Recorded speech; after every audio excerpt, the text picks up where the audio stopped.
মইতো সদায় কওঁ তেওঁ কোনদিনা কি কথা কয় এদিন মিত্ৰতাৰ কথা ক'ব, এদিন কিবা বেলেগ কথা ক'ব। আজি মানে অখিল গগৈ ডাঙৰীয়া ABCDEF ভাৰ্জন আছে। আমাৰ কথাখিনি অটল, আমাৰ কথাখিনি স্পষ্ট। আজি আমি অখিল গগৈ ভাৰ্জন 3.0 বা 4.0 চাই আছোঁ। কাইলৈ কোনটো চাওঁ, কাইলৈ আকৌ তেওঁ আগৰ স্থিতিত নাহে, পৰহি কোন স্থিতিলৈ যায় কোনো ক'ব নোৱাৰে।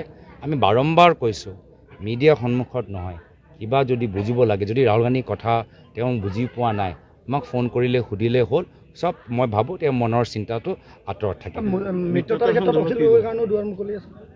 মই সদায় আমাক কৈ আছোঁ যে আমি ব্যক্তিগতভাৱে সকলোৰ লগত আমি কথা আমি পাতি আছোঁ, যাৰ ফলত যে কোনোৱে যে ভুল নুবুজে।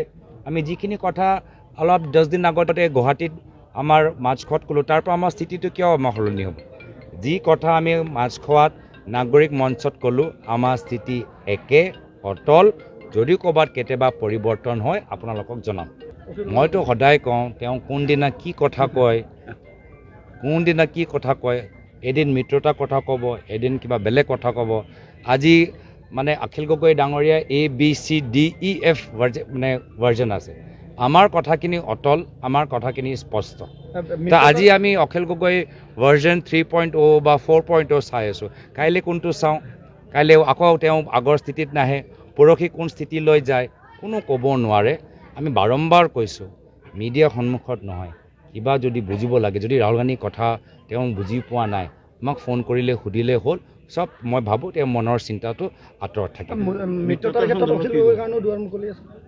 মই সদায় আমাক কৈ আছোঁ যে আমি ব্যক্তিগতভাৱে সকলোৰ লগত আমি কথা আমি পাতি আছোঁ, যাৰ ফলত যে কোনোৱে যে ভুল নুবুজে। আমি যিখিনি কথা অলপ 10 দিন আগতে গুৱাহাটীত আমাৰ মাছখোৱাত ক'লোঁ, তাৰ পৰা আমাৰ স্থিতিটো কিয় আমাৰ সলনি হ'ব? যি কথা আমি মাছখোৱাত নাগৰিক মঞ্চত ক'লোঁ, আমাৰ স্থিতি একে অটল। যদি ক'ৰবাত কেতিয়াবা পৰিৱৰ্তন হয় আপোনালোকক জনাম।